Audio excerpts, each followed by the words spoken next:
Doctor Arpana Rawat YouTube channel पर आप सभी का एक बार फिर से स्वागत है। आज का यह वीडियो कक्षा 10 के लिए है और आज के इस वीडियो में आपके लिए है सूरदास जी द्वारा रचित पदों के प्रश्नों के उत्तर।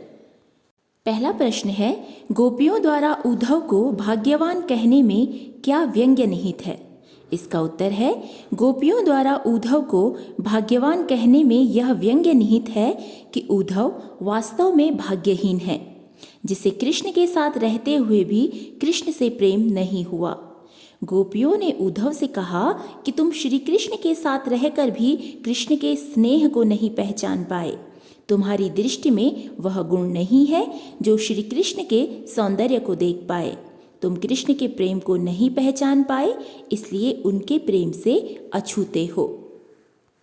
प्रश्न 2 है, उद्धव के व्यवहार की तुलना किस किस से की गई है? इसका उत्तर है, उद्धव के व्यवहार की तुलना कमल के पत्ते से की गई है। जल के भीतर रहने पर भी कमल के पत्ते पर जल का कोई प्रभाव नहीं पड़ता। उद्धव के व्यवहार की तुलना तेल की गागर से की गई है, जिस पर जल की बूंदों का कोई प्रभाव नहीं पड़ता।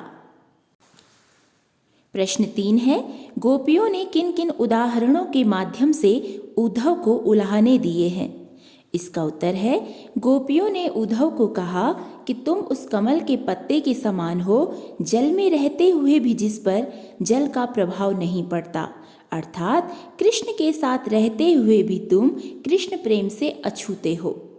गोपियों ने कहा कि तुम उस तेल की गागर के समान हो जो जल में रहते हुए भी स्वयं पर जल की एक बूंद का भी प्रभाव नहीं पड़ने देती, अर्थात तुम कृष्ण के प्रेम और सौंदर्य से अनभिज्ञ हो। प्रश्न 4 है, उद्धव द्वारा दिए गए योग के संदेश ने गोपियों की विरहाग्नि में घी का काम कैसे किया?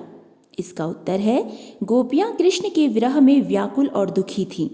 उन्हें आशा थी कि श्री कृष्ण मथुरा से शीघ्र ही लौटकर आएंगे। श्री कृष्ण ने उनके लिए उद्धव के माध्यम से योग संदेश भेजे तो गोपियां समझ गईं कि कृष्ण अब लौटकर नहीं आएंगे। इस प्रकार योग के संदेश ने गोपियों के कृष्ण विरह के दुख को बढ़ाने का काम किया। प्रश्न 5 है, मर्यादा न लही के माध्यम से कौन सी मर्यादा न रहने की बात की जा रही है? इसका उत्तर है, श्री कृष्ण ने मथुरा जाते समय गोपियों से कहा था कि वे यथाशीघ्र लौटकर आएंगे। गोपियों ने उनके आने की आशा में शारीरिक और मानसिक कष्ट सहे। श्री कृष्ण लौटकर नहीं आए और उन्होंने गोपियों के लिए उद्धव के माध्यम से योग का संदेश भेजा। यह गोपियों के लिए उनके प्रेम का अपमान था, इसलिए गोपियों ने कहा कि कृष्ण ने प्रेम की मर्यादा को तोड़ा है। प्रश्न 6 है, कृष्ण के प्रति अपने अनन्य प्रेम को गोपियों ने किस प्रकार अभिव्यक्त किया है? इसका उत्तर है, गोपियों ने कहा कि वे श्री कृष्ण के प्रेम में इस तरह बंधी हैं जैसे चींटी गुड़ से चिपकी रहती है। गोपियों के लिए कृष्ण हारिल पक्षी की लकड़ी के समान है।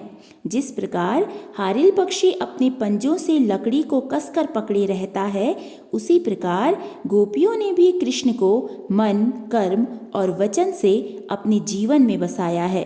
गोपियां जागते सोते सपने में दिन रात कृष्ण का नाम रटती रहती हैं।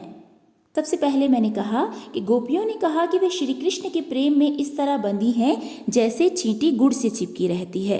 तो जिस प्रकार चींटी गुड़ से चिपकी रहती है, उसे खाती रहती है और उसे छोड़ती नहीं है, और कई बार वो इतना ज़्यादा उससे चिपक जाती है कि मर जाती है, उसी प्रकार गोपियों ने भी कहा कि हम कृष्ण प्रेम में मर जाएंगी लेकिन कृष्ण प्रेम को नहीं छोड़ेंगी, अर्थात अपने हृदय में जो हमने कृष्ण को बसाया है उसको हम नहीं छोड़ेंगी। प्रश्न 7 है, गोपियों ने उद्धव से योग की शिक्षा कैसे लोगों को देने की बात कही है? इसका उत्तर है, गोपियों ने उद्धव से कहा कि योग की शिक्षा ऐसे लोगों को दो जिनके मन चक्री के समान चंचल हैं। हमारा मन तो स्थिर है, वो चंचल नहीं है, और हमारा मन सदैव श्री कृष्ण के प्रेम में रमा रहता है।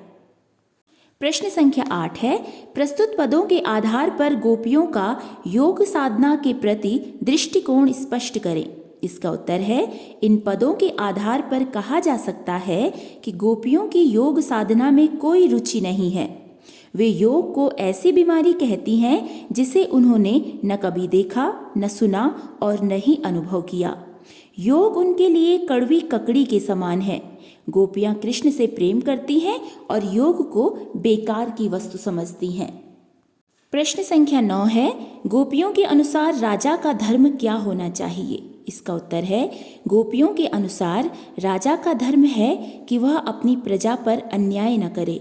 राजा का धर्म है कि वह अपनी प्रजा के दुखों व कष्टों पर ध्यान दे और अपनी प्रजा को न सताए।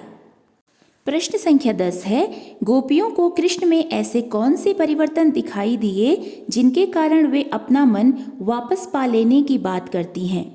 इसका उत्तर है, श्री कृष्ण द्वारा भेजे गए योग के संदेशों को सुनकर गोपियों ने समझा कि कृष्ण उन्हें भूल गए हैं। गोपियों ने कहा कि कृष्ण तो हर किसी को अन्याय से बचाते हैं और अब वे हमारे साथ ही अन्याय कर रहे हैं। गोपियाँ कहती हैं कि लगता है श्री कृष्ण ने राजनीति पढ़ ली है और उनकी बुद्धि अत्यधिक बढ़ गई है। इसलिए अब गोपियाँ अपना मन वापस लेने की बात करती हैं। गोपियों का मानना है कि उन्होंने तो सीधे साधे कृष्ण से प्रेम किया है, परंतु अब जो कृष्ण है वो अत्यंत चतुर हो गया है। इसलिए उस चतुर कृष्ण के पास से हमें अपना हृदय, अपना मन वापस चाहिए। प्रश्न 11 है, गोपियों ने अपने वाक्चातुर्य के आधार पर ज्ञानी उद्धव को परास्त कर दिया। उनके वाक्चातुर्य की विशेषताएं लिखिए। इसका उत्तर है, गोपियाँ उद्धव पर व्यंग्य करती हुई कहती हैं कि तुम अत्यंत भाग्यशाली हो जो कृष्ण के साथ रहकर भी उनके प्रेम से अछूते हो। गोपियाँ योग के संदेशों को कड़वी ककड़ी कहती हैं। योग के संदेशों को ऐसी बीमारी कहती हैं जिसे उन्होंने न कभी देखा, न सुना और न ही अनुभव किया। गोपियों की बातें सुनकर ज्ञानी उद्धव कुछ नहीं कह पाए।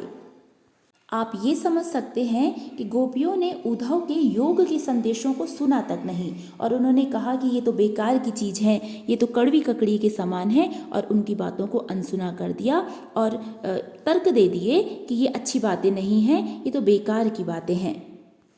प्रश्न 12 और अंतिम प्रश्न है, संकलित पदों को ध्यान में रखते हुए सूर के भ्रमर गीत की विशेषताएं बताइए। इसका उत्तर है, सूर के भ्रमर गीत की निम्नलिखित विशेषताएं हैं। पहला है, भ्रमर गीत एक भाव प्रधान गीति काव्य है। दूसरा है, ब्रज भाषा का प्रयोग हुआ है। तीसरा है, अनुप्रास, उपमा, रूपक और अतिशयोक्ति अलंकार का प्रयोग है। और चौथा है, संगीतात्मकता का गुण है, अर्थात हम इसे गा भी सकते हैं। तो ये थे सूरदास के पदों के प्रश्नों के उत्तर। यदि पाठ से संबंधित आपका कोई प्रश्न हो तो आप मुझे कमेंट में लिख सकते हैं, और यदि कक्षा 10 के लिए आप कोई दूसरा वीडियो बनवाना चाहें तो भी आप मुझे कमेंट में लिखकर बता सकते हैं। वीडियो में अंत तक बने रहने के लिए धन्यवाद।